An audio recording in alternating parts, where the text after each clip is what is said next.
Bueno chicos, siguiendo con la tercera parte del segundo tema del curso de ecología, vamos a seguir hablando de los factores ecogeográficos. Ahora nos toca hablar básicamente de los factores orográficos.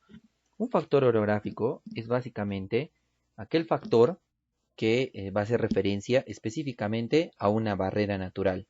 Si ustedes pueden observar, acá yo tengo una barrera natural, que sería una montaña, ¿no? Entonces, son básicamente considerados barreras naturales todas aquellas cadenas montañosas, ¿no? Estas cadenas montañosas van a tener variaciones climáticas. ¿Qué quiere decir? Que si yo, por ejemplo, quisiera saber el clima de esta zona, obviamente va a tener una diferencia muy notoria con el clima de esta otra zona. ¿Y esto a qué se debe? A que los dos lugares tienen diferentes tipos de alturas. Entonces la altura en esta zona será muy diferente a la altura de esta zona. Y como tú recordarás, de antes hablamos específicamente de eso, ¿no? Hemos dicho que la altura condiciona el clima. Pero esta altitud, estas diferencias de alturas, se está dando gracias también a quién? A la morfología y a la forma de la cadena de montañas. ¿Qué quiere decir? Que específicamente las montañas tienen una forma triangular y eso va a generar diferentes tipos de altura y esas alturas van a generar diferentes tipos de clima.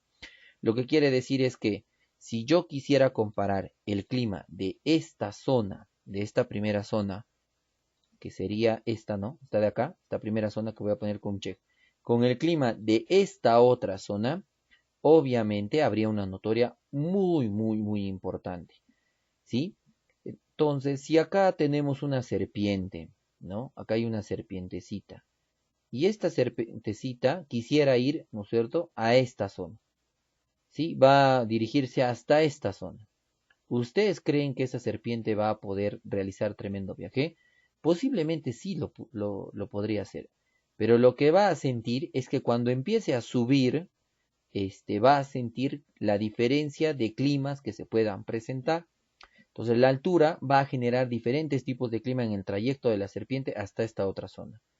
Entonces, ni bien eso ocurra, o ni bien la serpiente sienta la variación del clima, lo que va a hacer es simplemente parar, ¿no es cierto?, su trayecto.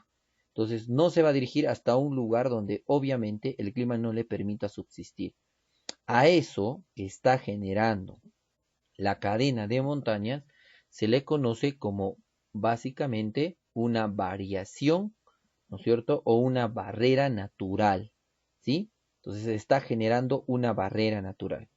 Y eso es muy favorable porque gracias a esto las especies que se encuentran en la selva no pueden trasladarse, ¿no es cierto?, a la zona andina ni tampoco hacia la costa.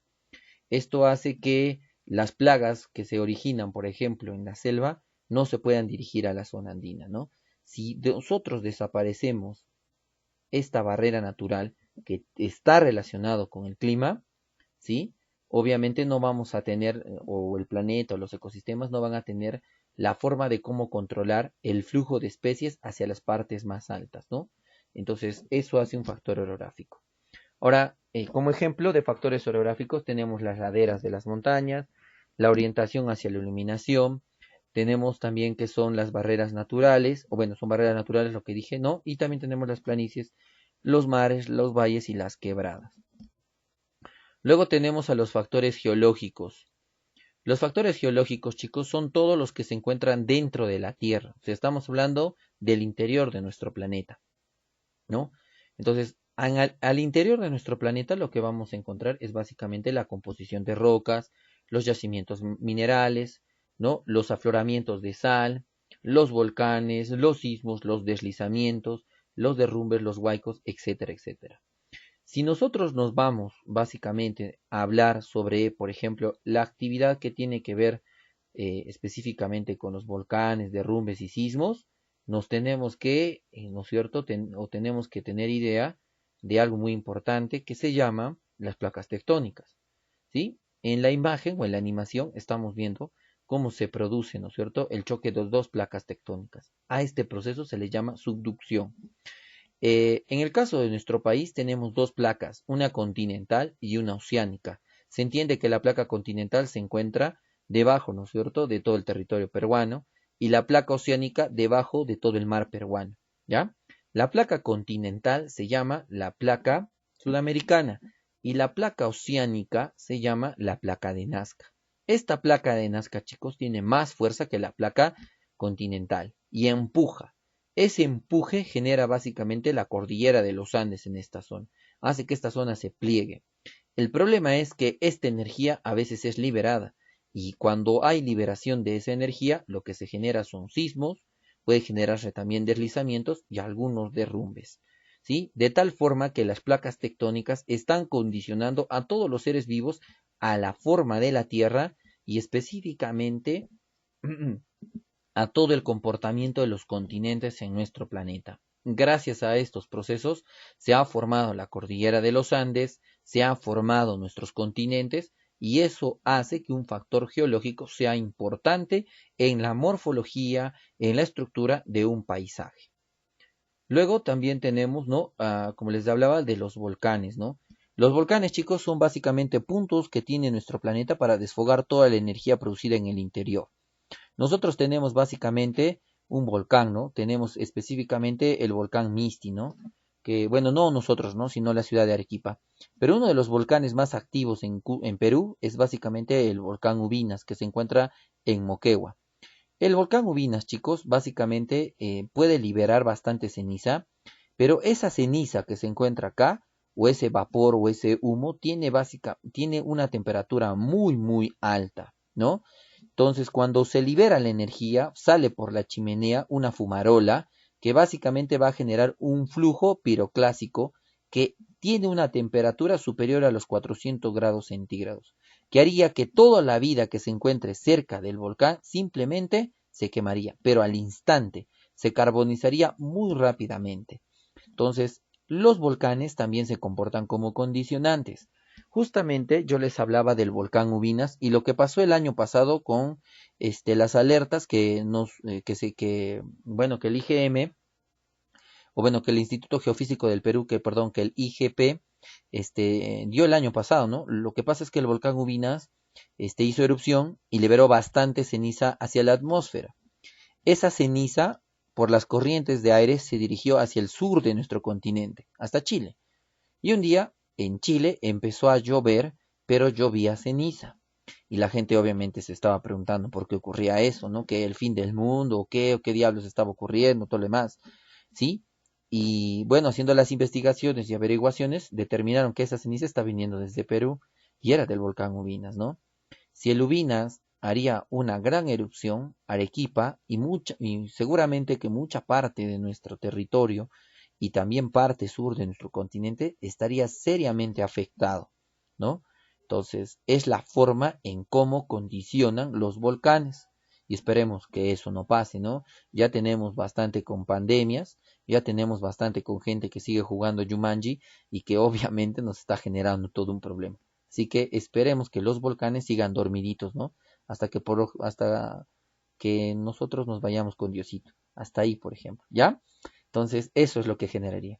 Ahora, también si nosotros vemos acá, hablamos de los afloramientos de sal, chicos. Ustedes conocen lares, ¿sí? No lares, perdón, maras, ¿no? ¿Conocen maras? Ahí tenemos afloramientos de sal, ¿no? Esa zona llamada las salineras, ¿no? Bueno, incluso está mal hablado, ¿no? Serían los salares de maras, ¿no? Y en esa zona llamada salares de maras, perdón, tenemos una salsita y esa salsita se llama salinera, ¿sí? Esa básicamente sería la salinera, ¿no? Y esa salinera, obviamente va a generar que el comportamiento de esa zona sea favorable y también desfavorable, ¿no? Entonces, esa salsita que se encuentra en los salares está aflorando desde el interior de nuestro planeta, o sea, desde el interior del planeta, hacia el exterior de la litosfera, haciendo que se generen todas esas formaciones de sales muy bonitas, ¿no es cierto?, en maras, ¿ya? Entonces, cada salsita o cada gránulo de salsita es básicamente considerado como una salinera, ¿no? Entonces, hay diferentes grados de sal. Se utiliza una técnica de purificación de sal. La que tiene menor calidad se utiliza para la industria, la que tiene mayor calidad se utiliza para la cocina, ¿ya? Eso sería un factor geológico, ¿sí? Eso sería un factor geológico, ¿ya? Luego, chicos, tenemos a los factores edáficos. Y un factor edáfico específicamente de qué habla. Está hablando del suelo, ¿no? La edafología es la ciencia que trata específicamente del estudio de los suelos. Y como de antes ya habíamos hablado en el ejemplo de la langosta, el suelo puede tener diferentes componentes, ¿no? Y esos componentes son de naturaleza física y química, como que, por ejemplo, tenemos el color del suelo, la estructura del suelo, la textura del suelo, la humedad del suelo, la temperatura del suelo. Cada uno de estos componentes va a generar un condicionante para las plantas que subsistan como soporte, ¿no es cierto? Y básicamente también a los seres vivos que subsistan en esta zona. Si nosotros entendemos que el suelo se comporta como un condicionante, no es precisamente el suelo, sino los componentes que tiene el suelo que van a condicionar la subsistencia de plantas y animales que necesitan al suelo como soporte. Si por ejemplo me voy al color y yo analizo el color y digo, ¿qué significa, no es cierto, tener un suelo oscuro? ¿Sí? ¿Qué significa tener un suelo oscuro? ¿Será un suelo mucho más productivo o será un suelo, no es cierto, infértil? Si yo me voy al color, obviamente que un suelo oscuro me dice que tiene mayor materia orgánica, por lo tanto es más rico y obviamente eso generaría el crecimiento de plantas. Entonces el color condiciona a la subsistencia de plantas. Si me voy, por ejemplo, a un suelo no tan colorido, sino un suelo muy claro, infértil, también me va a generar condicionante, ¿no? Y eso no va a permitir que haya plantas que obviamente crezcan, ¿sí? En este caso, es muy importante señalar que los componentes del suelo también funcionan como condicionantes. Luego tenemos a las características de las aguas dulces, ¿no? En este caso, chicos, los condicionantes van a ser de dos tipos. Aquellas aguas que no se mueven o que, bueno, ligeramente no tienen movimiento, como serían las aguas de los lagos y lagunas, y aquellas que sí se mueven, ¿no? Como el caso de los ríos, riachuelos y arroyos, ¿ya? En el caso específicamente de los factores que no tienen movimiento, se les llama, ¿no es cierto?, factores limnológicos. Y la limnología está relacionada al estudio específicamente de lagos y lagunas. Y a los que sí tienen movimiento, básicamente se les llama factores potamológicos. En ambos casos, tanto en factores limnológicos como en potamológicos, los condicionantes que se van a presentar son los siguientes. La turbidez, ¿no? La turbidez es la cantidad de materia que se puede encontrar, material suspendida que se puede encontrar tanto en lagos y lagunas o ríos o arroyos, ¿no? Específicamente cómo, ¿no? Si por ejemplo alguna vez ustedes han observado en la temporada de lluvia, cuando empieza a llover, valga la redundancia, nosotros vamos a observar el cambio del color del río, ¿no? Acá yo estoy viendo un río muy claro. Si empezara a llover por las partes altas, el río cambia de color y se vuelve un color medio chocolate, y a eso se le llama turbidez, ¿sí? Si yo soy un pez acostumbrado a vivir en aguas claras, el cambio o la turbidez va a condicionar directamente mi existencia, porque yo no estoy acostumbrado a vivir en un lugar turbio, entonces obviamente los peces tienen que migrar, y los que no migran simplemente mueren. La turbidez condiciona a los seres vivos que están dentro de ella. La profundidad. Si comparo la profundidad, por ejemplo, de un gran lago con una laguna, obviamente hay una diferencia muy significativa. Los lagos tienen básicamente una especie de cubeta en forma de tubo de ensayo, ¿sí? O de U. En cambio, la cubeta de las lagunas, o el fondo de las lagunas, es básicamente en forma de luna de reloj, ¿sí? Entonces, obviamente, la profundidad de un gran lago, pues obviamente tiene una profundidad mayor al de una laguna, también va a generar un condicionante. Y el condicionante sería específicamente en qué? En la temperatura. Porque a mayor profundidad, la temperatura es menor. Acá vamos a tener menor temperatura, ¿sí? A comparación con la forma o con la cubeta de una laguna, ¿no es cierto? En donde obviamente la temperatura es mayor, ¿sí? Entonces, obviamente también la temperatura y la profundidad condicionan a los seres vivos, ¿no? Entonces, en esta zona, en la zona más profunda de la cubeta, vamos a localizar algunos individuos que están acostumbrados a vivir a mayor profundidad y a menores temperaturas. Y en esta zona vamos a tener a individuos que están adecuados a vivir a menor profundidad y a mayor temperatura. Los lagos tienen un proceso de cambio de aguas y ese cambio de aguas es estacional, que quiere decir que por cambio de estación, las aguas que se encuentran en la profundidad van a salir hacia la superficie y las que están en la superficie van a ingresar a la profundidad. Este cambio de aguas genera la muerte de todos los seres vivos que se encuentran dentro de los lagos. Y eso, chicos, por decirlo así, es un poco, por decir así, es un poco cruel, ¿no? Pero es parte del funcionamiento normal de un lago.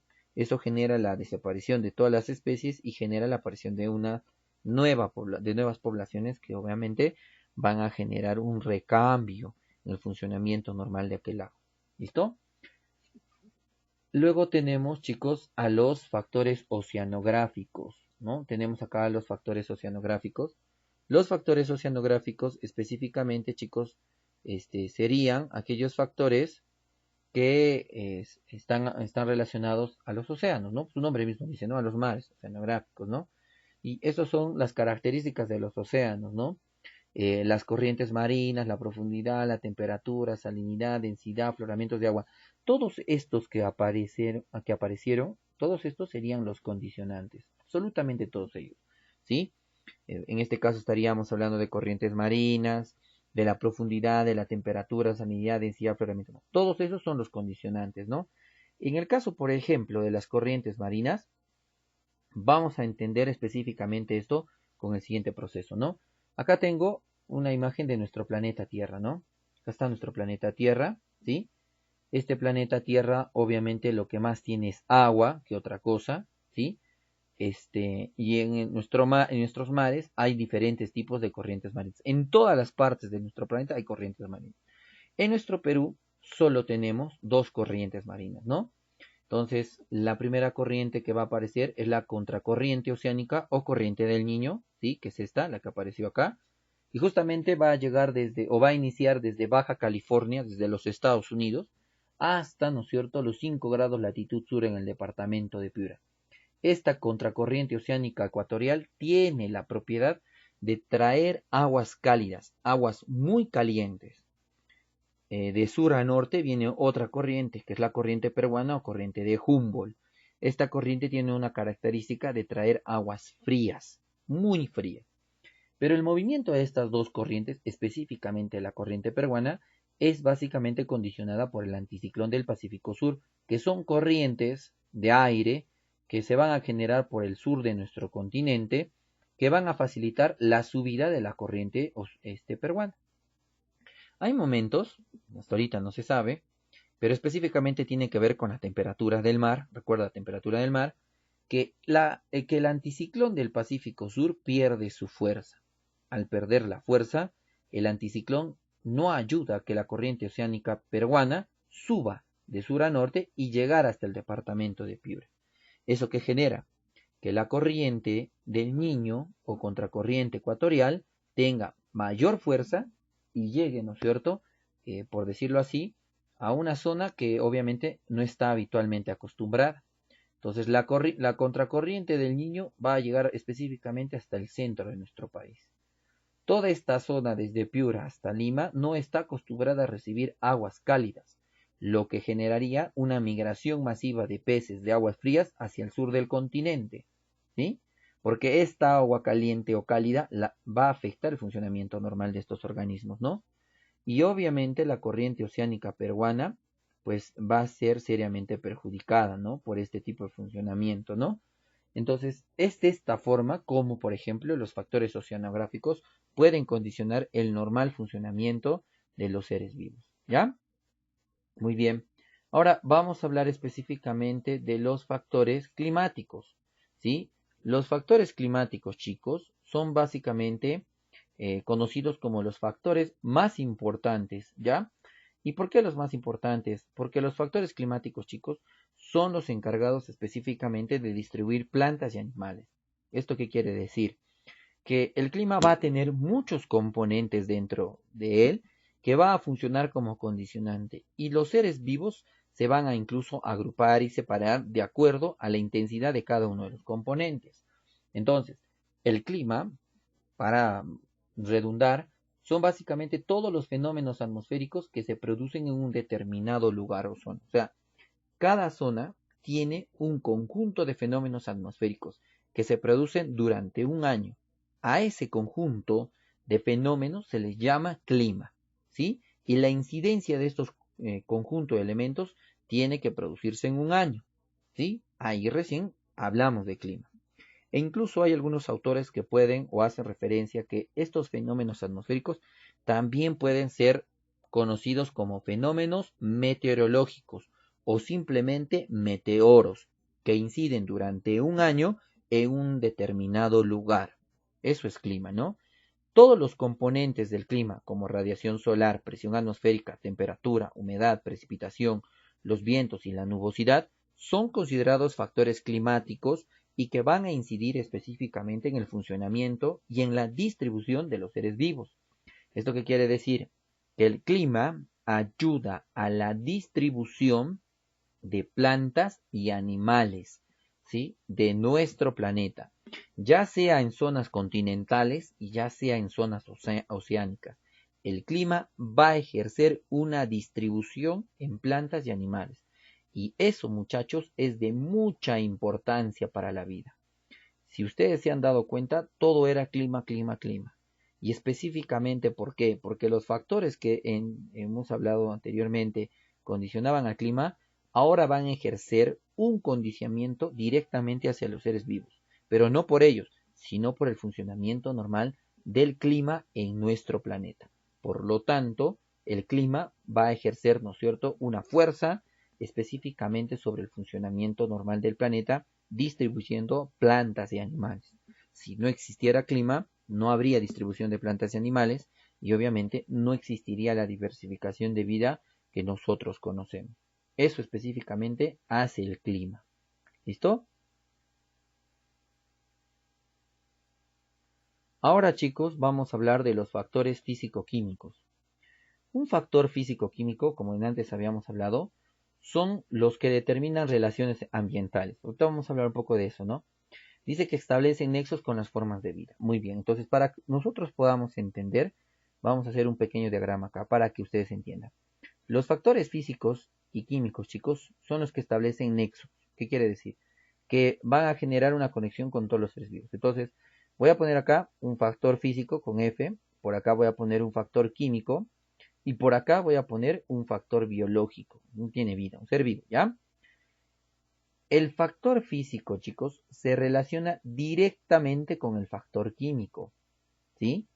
Y el factor químico se relaciona directamente con el factor físico, de esta forma, ¿ya? Vamos a hacer un ejemplo, ¿sí? Si yo hablo de la presión atmosférica, ¿no? Del peso del aire, peso.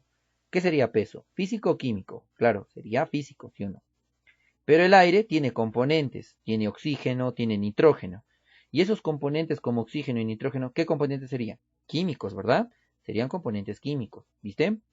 Y el aire y la presión atmosférica influyen directamente sobre todos los seres vivos. Por lo tanto, la conexión sería factor químico y ser vivo, o factor biológico. Y también factor físico sobre factor biológico. Y los factores biológicos se relacionan con los factores químicos y también a su vez con los factores físicos. ¿Sí? Es una relación de dependencia. Todos dependen de otros. Pero estos factores físicos y químicos tienen que conectarse sí o sí con los seres vivos. ¿Para qué? Para generar específicamente las diferentes formas de vida en nuestro planeta. Todos los factores ecogeográficos tienen dentro de ellos factores químicos y físicos que específicamente logran que conexiones con todos los seres vivos. Si esa conexión se rompe, obviamente no vamos a poder tener vida y obviamente no vamos a poder generar distribución de seres vivos. ¿Listo? Entonces, eso es muy importante recordarlo, muchachos, ¿ya? Ahora vamos a hablar de los factores químicos, ¿no? ¿Cuáles son las características o los condicionantes de factores químicos? Por ejemplo, las características químicas del medio, como puede ser el aire, el agua y los continentes. ¿Qué quiere decir? Aire tiene componentes químicos, ¿no? Tiene oxígeno, tiene nitrógeno. El agua es una molécula. ¿sí? Los continentes tienen dentro de ellos los ciclos biogeoquímicos, sean globales o sedimentarios. O sea, en realidad cada uno tiene un componente químico, ¿no? Que condiciona. Y obviamente también tenemos el pH, ¿no? Y el pH es el grado de salinidad o grado de alcalinidad que pueden tener ciertas sustancias y que también se van a comportar como que, como un condicionante, ¿no? Entonces acá tenemos un ejemplo, ¿no? Tenemos acá una escala de pH para que ustedes puedan entender. La escala de pH va de 0 a 14, teniendo como punto medio el 7, ¿sí? Entonces, todo lo que es básicamente ácido, chicos, va de 0 a 7. Y todo lo que es básico va de 7 a 14, ¿no? Por ejemplo, el agua de mar tiene un pH de entre 7.5 hasta 8.5, ¿no? Entonces, todos los seres vivos que viven en ese pH están acostumbrados a vivir en ese pH. ¿Qué ocurriría si el pH del mar cambia y se vuelve un pH ácido? Los seres vivos que subsistieran ahí simplemente mueren, ¿no? El pH es muy importante y es un condicionante muy importante para el funcionamiento normal de seres vivos. Hay seres vivos que van a actuar, que van a realizar funciones, que van a tener patologías, que van a presentar fisiologías específicamente en pHs muy específicos. Por lo tanto, el pH condiciona. Luego tenemos los factores físicos, chicos. Son las características físicas, químicas, como que viento, nieve, helada, hielo, temperatura, erosión, movimiento del suelo, fuego, eventos naturales, corrientes marinas. En otras palabras, son todo lo que está relacionado a la materia y energía. Materia y energía. Y esta materia y energía va a generar básicamente una fuerza sobre los seres vivos. Son factores físicos esos, ¿no? Y bueno, chicos, ya casi por concluir, vamos a tener a los factores, ¿sí? A los factores, específicamente a los factores bióticos. Los factores bióticos, muchachos, son los factores relacionados a los seres vivos, ¿no? Son todos los seres vivos que se les considera seres animados. ¿Qué quiere decir animados? Que nacen, crecen, se reproducen y mueren, ¿no? Entre estos tenemos específicamente a todos los que tienen una naturaleza orgánica, ¿no? Ahora, los factores bióticos se van a dividir específicamente en cuatro grupos, ¿no? El primero serían las relaciones entre los organismos, ¿ya? Hay dos tipos de relaciones, si ustedes recordarán, las relaciones interespecíficas y las relaciones intraespecíficas. Entonces, relaciones intraespecíficas y relaciones interespecíficas, ¿no? En el primer ejemplo tenemos específicamente las relaciones intraespecíficas, ¿no? Son las relaciones que se producen entre organismos de la misma especie. En este caso tenemos una colmena de abejas, ¿verdad? Que básicamente serían todos organismos de la misma especie, pero la pregunta es, ¿y cómo se condicionan? El condicionante que sería, chicos, en este caso, específicamente, sería relacionado a qué? A que hay una distribución de trabajo. Tanto la reina, la obrera, el soldado o los zánganos tienen una función específica dentro de una colmena. Si uno de ellos no cumple su función, específicamente estos no existirían como especie, ¿sí? Entonces, el condicionante en este caso sería la distribución de trabajo en el caso de una colmena. Si no cumple su distribución de trabajo, no existen como especie. Y es el principio específicamente, ¿no? Luego tenemos las relaciones interespecíficas, que se producen entre organismos de diferente especie. Acá estamos observando, por ejemplo, una araña y una serpiente coral. Obviamente, perdón, ni siquiera es una araña, es una tarántula, ¿no? La tarántula tendría específicamente una función de depredador y la serpiente coral sería la presa, ¿no? ¿Cuál sería entonces el condicionante? Entonces tengo presa y depredador. El condicionante que va a ejercer la presa sobre el depredador sería específicamente que es el alimento. Y el condicionante que ejercería el depredador con la presa sería el controlador biológico. ¿Qué quiere decir? Que para la tarántula, el condicionante que va a ejercer sobre la serpiente es específicamente que gracias a la tarántula controla la población, ¿sí? No permite que suba demasiado su población, porque obviamente es su presa, ¿no? Y en el caso de la serpiente hacia la serpiente condiciona a la tarántula porque es su alimento. ¿Listo? Entonces, eso sería en el caso de relaciones entre los organismos. Luego, en el caso de la vegetación, chicos. Bueno, el condicionante que ejerce la vegetación específicamente sería en que gracias a la vegetación los animales pueden, ¿no es cierto? Los van a usar como específicamente refugio, condicionante de refugio, y también como fuente de alimento. ¿ya? Entonces ya es redundante decir que ellos hacen fotosíntesis porque tienen clorofila y que son verdes, ¿no es cierto? Y que producen materia orgánica. El condicionante directo que ejerce la vegetación sobre los seres vivos es que los seres vivos los van a usar como que, como refugio o como alimento. Alimento específicamente en el caso de herbívoros, ¿no? Y refugio pueden ser tanto herbívoros como carnívoros. Luego tenemos la densidad poblacional, chicos. Bueno, la densidad poblacional es la concentración de individuos de una misma especie en una área geográfica. Si acá tenemos todo un grupo de individuos de una misma especie, o sea, una población de conejos, el área geográfica sería su cajita, ¿no? Entonces, esa población obviamente tiene que estar muy distribuida en toda esa área geográfica. En el ejemplo de los conejitos, obviamente hay una mayor población en una área geográfica muy pequeña, ¿no? Entonces, ¿qué pasaría si yo a estos conejitos no les doy alimento por una semana? Y un día agarro y les pongo solamente una ramita de pasto. Obviamente la competencia entre cada uno va a ser muy severa, ¿no? Eso es lo que genera la densidad poblacional, chicos. A mayor cantidad de individuos, ¿sí? Y menor área geográfica, la competencia va a ser mayor en cada uno de ellos. ¿Y eso qué va a generar? Eso va a generar, chicos, un exceso de la población primeramente y desequilibrios, ¿sí? Desequilibrios en el normal funcionamiento de esa población. Para que ustedes puedan entender, yo tengo acá dos figuras que me van a ayudar les van a ayudar a comprender de aún mejor manera todo lo que se quiere explicar. Miren, en esta primera figura, muchachos, tengo una población de vicuñas, ¿sí? Si ustedes pueden observar, tengo una población demasiada de vicuñas en un área geográfica muy pequeña, ¿no? Entonces, ¿qué va a generar mayor cantidad de seres vivos? Menos alimento. Si tienen menos alimento, lo que va a generar es que haya más que, ¿no es cierto? O bueno, que va a generar que haya menos espacio, menos alimento y va a haber más que más competencia. Obviamente entonces en la población A tengo menos alimento, tengo menos espacio, tengo más competencia porque la cantidad de seres vivos en esta área geográfica no va a ser básicamente suficiente para satisfacer las necesidades de cada ser vivo. En este segundo caso, si yo observo, tengo una población B, en donde obviamente no tengo la misma cantidad de individuos como en la población A, voy a tener una población mucho menor, en el que si es menor, esta área geográfica le va a poder brindar más que más alimento. Y también le va a poder brindar más espacio. Por tanto, vamos a encontrar que acá hay menos competencia.